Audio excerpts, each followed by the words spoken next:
Bonjour, je vais donc vous parler du chapitre 4 du livre de la Genèse, les versets 1 à 16, qui sont relatifs à la célèbre histoire de Caïn et Abel.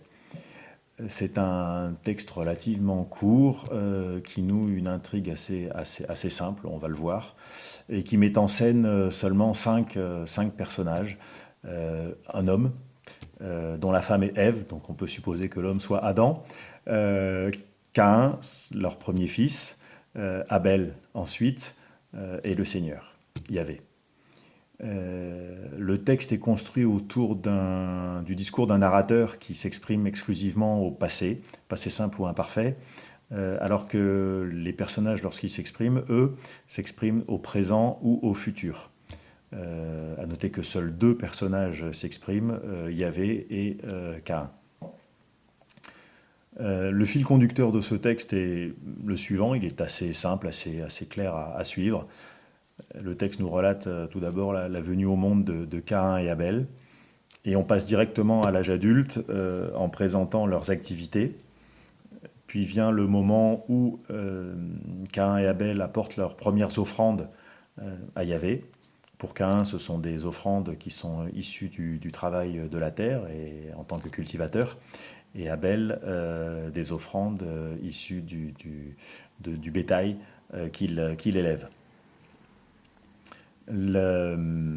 Suite à ces offrandes, on a le regard que Yahvé porte à ces offrandes, un regard plus favorable pour les offrandes d'Abel que pour les offrandes de Caïn. Devant ce qui lui paraît être une forme d'injustice, Caïn a une réaction de colère et de déception, à laquelle Yahvé réagit par une interrogation. Interrogation vis-à-vis de Caïn pour l'aider à comprendre pourquoi il réagit comme ça et quelles décisions il pourrait prendre derrière pour être juste, entre guillemets, en termes de comportement, de réaction par rapport à ce qu'il vit, ce qu'il ressent, et prendre la bonne décision en fait. S'ensuit le meurtre d'Abel, tout simplement. Et suite à ce meurtre, Yahvé réintervient pour arriver à la punition de Caïn. Punition qui sera matérialisée par une malédiction, avec une terre qui ne produira plus pour Caïn, et qui pour un cultivateur, pour le coup, c'est quand même une punition assez lourde. Et puis le fait qu'il sera chassé de la terre où il vit aujourd'hui. Caïn fera état, suite à ça, d'une inquiétude, c'est d'être tué à son tour. Inquiétude à laquelle Yahvé répondra par une protection, afin qu'il ne soit pas lui-même victime d'une forme de vengeance qui consisterait à le tuer. Et le texte se termine par le départ de Caïn. On peut découper ce texte ce texte en 5 parties pour lui donner une structure quinaire, avec une situation initiale sur les versets 1 et 2, avec la présentation des personnages, une complication des versets 3 à 7, avec le problème du regard porté par le Seigneur sur les offrandes de Caïn et d'Abel, et la réaction de Caïn.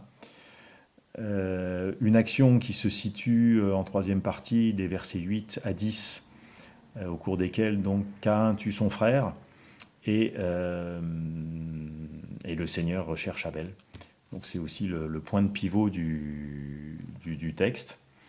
La résolution va des versets 11 à 15, passage au cours duquel le Seigneur punit Caïn et le chasse, et une situation finale au verset 16, avec le départ de Caïn, qui quitte l'endroit où il vit pour aller s'installer au pays de Nod, qui est le pays de l'errance, du vagabondage. Voilà, donc une fois de plus, un cultivateur qui ne pouvant plus cultiver va devoir effectivement se soumettre à à une errance, à un vagabondage pour survivre, non pas de ce qu'il pourra cultiver. Alors on remarque des choses intéressantes entre ces étapes. Alors déjà l'action bah, elle est au centre. Elle est vraiment au centre du récit, mais elle est au centre du texte, en étant le point d'orgue de l'action étant le meurtre d'Abel, est au verset 8, sur un passage qui en compte 16, donc on est effectivement en plein milieu du texte. On remarque aussi une forme de lien qu'il y a entre la première partie, la situation initiale, et la situation finale.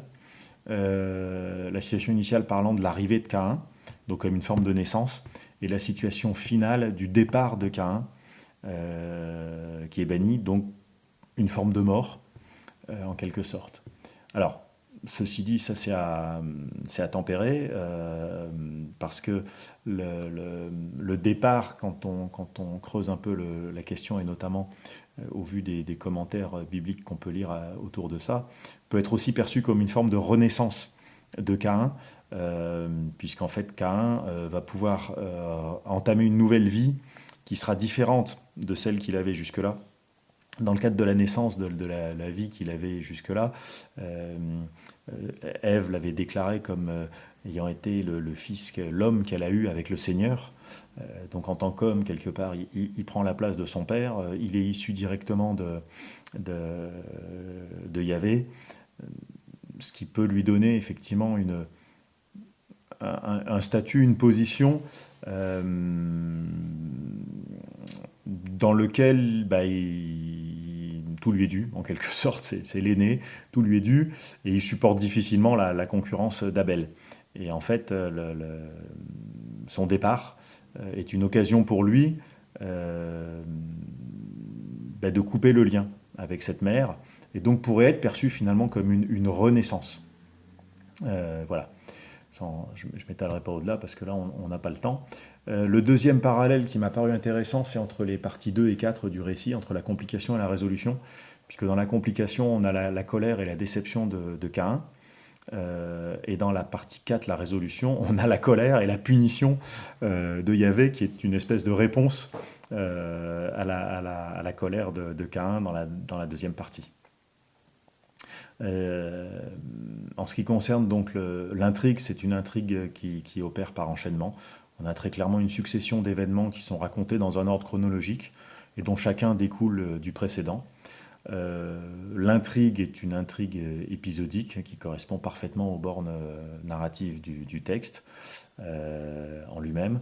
Et l'action est clairement, pour ce qui est du meurtre d'Abel, est clairement un vouloir-faire de la part de Caïn. C'est pas un devoir, c'est vraiment un vouloir de sa part, ni un savoir. Hein. Là, il y a une volonté réelle. C'est la réponse que Caïn apporte à ce moment-là à la colère et à la déception qu'il a ressentie suite au regard de Yahvé sur son offrande. Voilà, c'est donc une intrigue de résolution avec une complication qui est davantage d'ordre psychologique.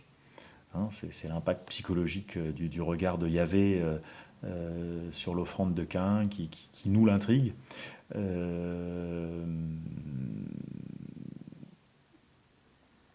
Mais l'action qui en découle, elle, est d'ordre, pour le coup, vraiment concrète et matérielle, avec la mort de son frère.